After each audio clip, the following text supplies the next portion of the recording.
Hello, and welcome to our podcast on script tools. These are a couple specific ways that filmmakers help us, the audience, out and in terms of making their plot and movies clear. So let's go ahead and take a look at some of these. One thing we need to understand as we're looking at all of these is that movie making is extremely time and money intensive. Most scripts probably don't even make it to production. Very few make it to production in some sort of major studio manner. And so, the point is, if a movie is making it to a major studio production, there has been a lot of time spent on it. So nothing is random. Everything, therefore, is intentional. And so as you see characters coming on screen, as you see scenes bleeding into another one, as you see the camera linger on some sort of object, that is intentional in terms of the story, the plot level of a piece. The filmmaker has crafted that in there intentionally, and it is there to help you further understand the story. Ideally, whether the story is relatively simple or relatively complicated, that they're able to get that plot line across through these tools that we're about to show you so that you can understand what is supposed to be happening and then give your brain a chance to think to that more deep or interpretive level.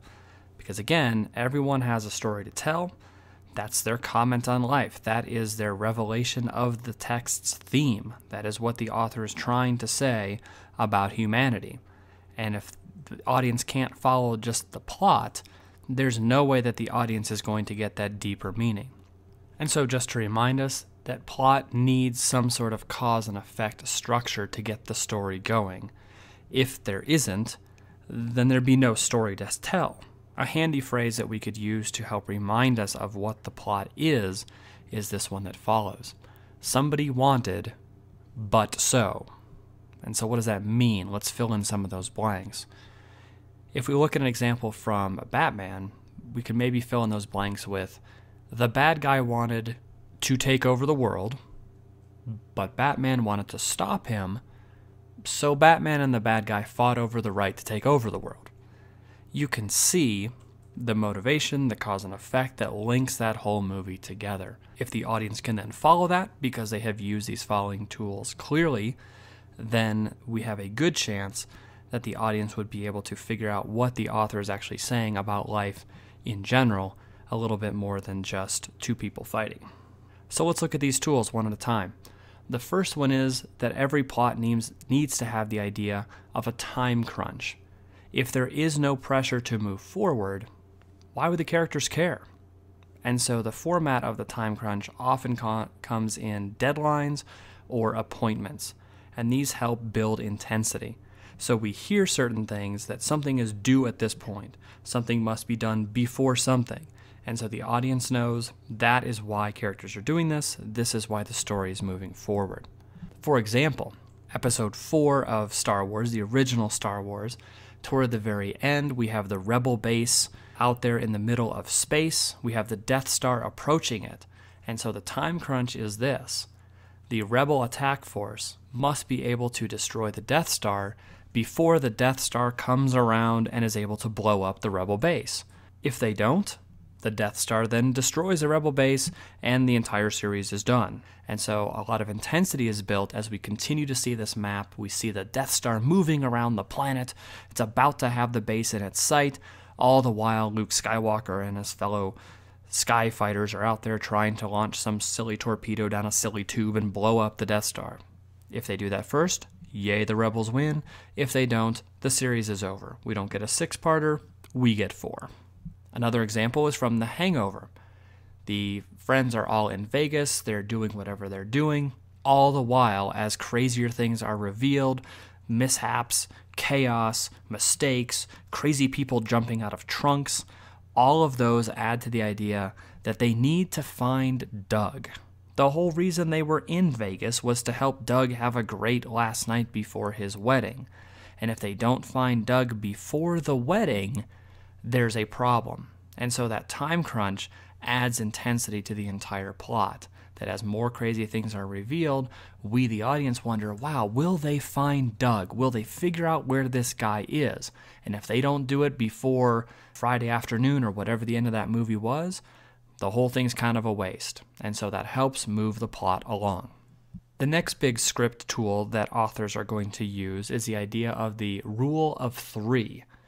And so basically what this is that important items, and most importantly, these are thematic items, these are things that are really driving that interpretive level, these items will be repeated at least 3 times. And so they may not be repeated in the same exact way, but you're going to see variations of this important clue. If the authors are trying to push forward their theme through a certain device, you're going to see that at least 3 times. So take a minute and notice this example from Shrek 4, where we see the variation on the tying the shoes rhyme, and ask yourself, A, do I notice it throughout the film? And then B, how does this help me get to the deeper level of this film? Because even Shrek, as silly as it is, big green ogre, that kind of stuff, they're trying to say something about life, love, being human, etc. And how does this idea of tying the shoes help us get there? The third big tool is a series of things that we call hooks. And these are the items that tie shots together. These will definitely help the story move forward, and they do help the audience understand why 2 visual images are supposed to be next to each other. The first type of hook is what we call a sound-to-sound hook. And basically, in scene 1, you might hear something, like a character saying, well, we have to go to Calcutta, India, to find the next clue. Visually, it changes to a city, and the first thing we hear is somebody saying, welcome to Calcutta. So we know they've said we have to go. We can then assume that they are in Calcutta. And so because we have heard something in shot 1 and then heard something in shot 2, that is a sound-to-sound hook. Another type of hook is the common sound-to-image hook. And the idea here is that the ending of shot 1 is going to be a sound, and that's going to hook us to an image. For example, something like from Inception, they're looking for a character that is an expert forger, and we can hear them saying, oh yeah, that guy who can make all those documents, he's in Mumbai. And then all of a sudden we cut to a visual image of some city. Now it could be any city in the world, but it needs to be, based on the previous shot and the previous sound, it needs to be the city of Mumbai. They're probably not going to tell us that at the bottom because they've said it in a sound from the previous shot, and that is replicated in the image of the next shot. And so that is a sound-to-image hook. The third type of hook would be an image-to-image hook. And the example you have in front of you there is from National Treasure, where the main character, played by Nicolas Cage, is a young man at the beginning of the film where he is reliving something with his grandfather, and we see him up in his attic talking to his grandfather as a young boy. And then all of a sudden, the scene ends, and boom, we're seeing this other person driving this vehicle across the tundra. We have to assume that the young boy we saw talking to his grandfather and the older man driving the truck are the same person, because we are using an image-to-image hook. Now, if the filmmakers wanted to mess with us, they could say, well, they're probably going to think it's the same person, but let's go ahead and totally screw with them here and put somebody else in this truck. But most of the time, they're going to connect those 2 scenes to make their story understandable because they have their message that they need to make more clear. So the third way they do that is with this image-to-image hook. And the last way, and the fourth way that they would use hooks, is what we call an image-to-a-sound hook. This is extremely rare, and it's even kind of difficult to describe. And so the one I can think of is the idea of, on screen, in shot 1, we have the image of a firing squad where they're about to execute somebody. And then shot 2, because we're moving from an image to a sound, shot 2 becomes an image of just black screen, but we hear the shots ring out or somebody say fire or something like that. And so it makes sense to the audience that we would see the firing squad, but then we don't get to see anything, but we have to rely on our hearing to hear that next shot and explain why that is the way it is. The fourth big tool that filmmakers are going to use to link scenes together is what we call a sound bridge. And this is where sound from one scene bleeds over to the next scene, showing that they are connected in some way. And so if you look at the model down there at the bottom, you can see the two shots, the blue square on the left and then the blue square on the right. Basically, what we have is, on the left-hand side, some sort of visual image of parents talking about their kid playing piano. And we hear them talking, just having this conversation. All of a sudden, kind of fading in, we start to hear piano music clearly being played by the kid, but we don't see the kid yet. The visual image then transfers from the parents talking about it to the kid playing. At the same time, we continue to hear the kid playing, and then we still continue to hear the parents talking about it.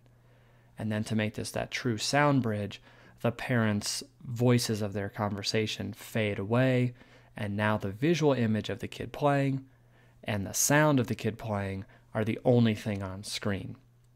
And so we have that overlapping issue of sound starting early and bleeding into that next scene to let us know that these two shots are connected. And that is the sound bridge. Number 5, we have the 180-degree rule. Now, this is more a guideline than a hard and fast rule, but it is something that filmmakers use to make things clear for us, the audience. This most often happens in scenes of conversation. And basically the way it works is this. If we have these two characters talking at the table, we draw an imaginary line through them.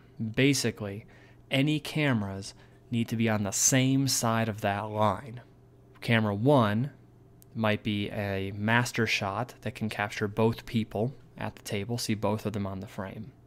Camera 2 might be looking over the shoulder of one character into the face of another, while camera 3 might look over the shoulder of the other into that face of the other person.